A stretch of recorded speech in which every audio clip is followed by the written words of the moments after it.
Nimapada NAC 11 number वार्डर BJD कर्मी बैठक निर्वाचन जेतिकी पाखे आसुची निमापड़ा सेते सरगरम हेउची। बीजेडी विधायक दिलीप नायक बीजेडी दलर स्थानीय नक्षत्र मंडप रे शताधिक महिला मामानकु नै एक बैठक आयोजन होईची।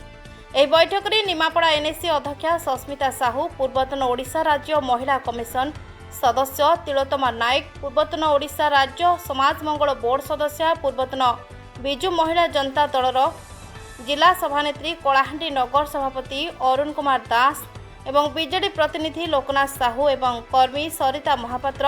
एवं 11 नंबर वार्डर समस्त महिला माने जोगदे बिजु जनता दल को जिताइबा निष्पत्ति नेले।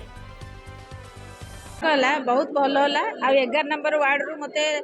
भाविली जे 11 नंबर वार्ड रु सबू माँ मैंने सबू भाई मैंने सबू गुरुजन मैंने मो सहित अच्छा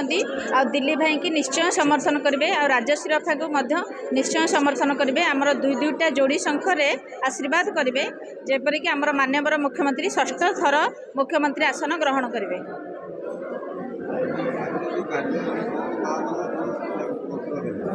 माँ मानक मंत्र आमर एटा रहिला जे आमको जो आमर माननीय मुख्यमंत्री पांच थर मुख्यमंत्री होई जहाँ सुविधा दे सारी आगक आहरी नूतन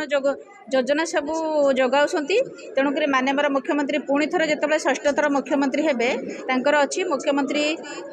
शपथ ग्रहण कला दिन आमर बिजुली इलेक्ट्रिक बिलटा जो 100 यूनिट सेटा छाड़ करेंगे। स्वास्थ्य कल्याणटा बिजु स्वास्थ्य कल्याण कार्डटा प्राय सब ए जो थिला राशन कार्ड धारी थिला सेटा समस्त कंपलसरी हो बाद आमर माँ मानक आमर गोटे पेंशन योजना से 3टा योजना घोषणा करेंगे। से माँ मैंने बहुत खुशी अच्छा आमर गोटे जो लोन आसूला 5 लाख टंकार लोन आसूला बिना इंटरेस्ट रे सेटा बढ़ी जाइए। 15 लाख टंकार लोन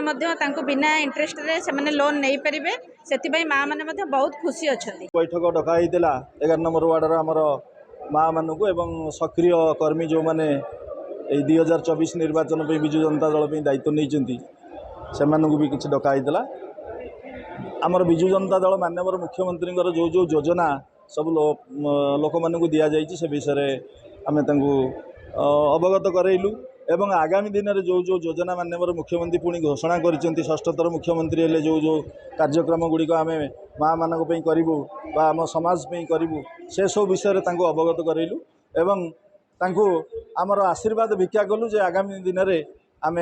केमिति माननीय आमर नवीन पट्टनायक को षष्ठ थर मुख्यमंत्री करूँ एवं आमर निमापड़ा विधायक पाती दिलीप नायक को विधायक भाव में निर्वाचित कराइबू एवं राजश्री अपा को आमर एमपी भाव में निर्वाचित कर विपुल संख्यार 11 नंबर वार्ड बा निमापड़ा एनएसी जययुक्त कराइबू यही शपथ आम आज करइलु कर निमापड़ा प्रशांत कुमार नायक को रिपोर्ट नाउ ओडिशा।